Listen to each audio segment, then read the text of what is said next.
It's Tuesday, October 29th. We're continuing our second day in your quiet time, and the word for you today. Our scripture passage today is Hebrews 4:15. It says, "For we do not have a high priest who is unable to sympathize with our weaknesses, but we have one who has been tempted in every way, just as we are, yet was without sin." And we know that the writer here is talking about Jesus. The high priest was the one who went to God, went to the Lord on behalf of the people. Jesus is our high priest, and he represents us before God. And we can go to Jesus with anything, knowing that he understands, because Jesus came and lived in a body like ours. He was tempted in every way. You say, well, how could he be tempted in every way? He was tempted in ways that,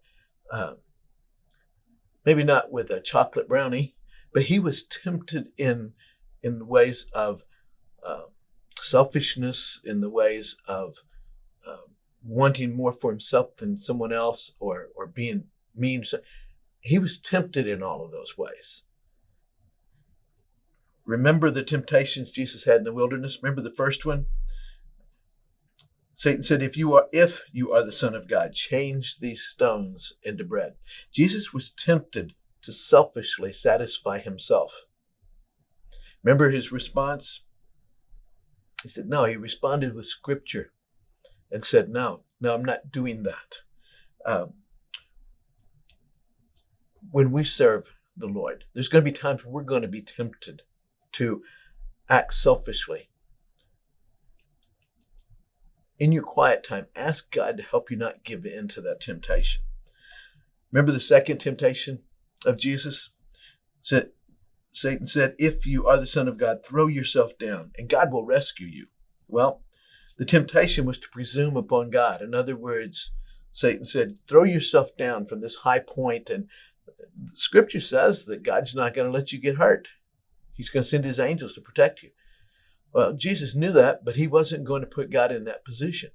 He wasn't going to presume upon God.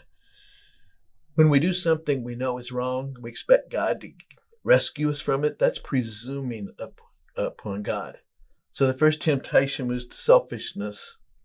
Second one was to presume upon God. And the third one, Satan said, all this world I will give you if you bow down and worship me. Satan was putting a temptation before Jesus to make something an idol, make him an idol, worship him before God. And, Jesus absolutely refused to do that. Sometimes our idol can be money, it can be a position, it can be people. And that's a temptation that we have. Jesus was tempted to be selfish, presume upon God, and make an idol of something or someone other than God. And he resisted those temptations. And we can go to him.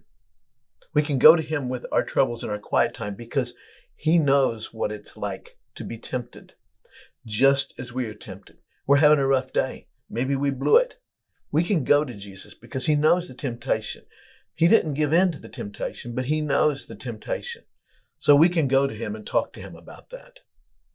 There was a 7-year-old boy named Andy. In an accident, he lost his left arm.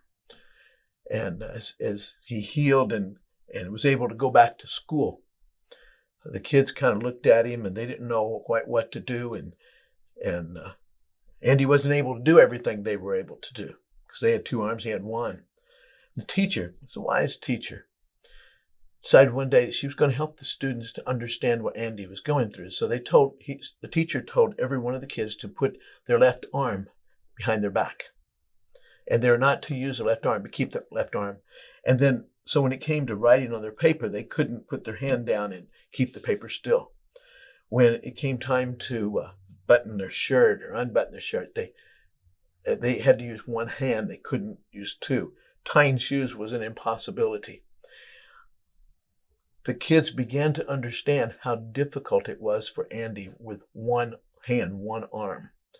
And so their attitude towards him changed when he wasn't able to do something. Rather than making fun of him or ridiculing him, they went over and helped him. And Jesus is that same way. He understands the temptations that we go through. He understands the pressure we're under. So we can go to him. We can go to him. And when those children understood what Andy was going through, it made them understand him more and more relatable. Jesus knows what you're going through. In your quiet time, go to him because he knows what you're going through. Have a good day.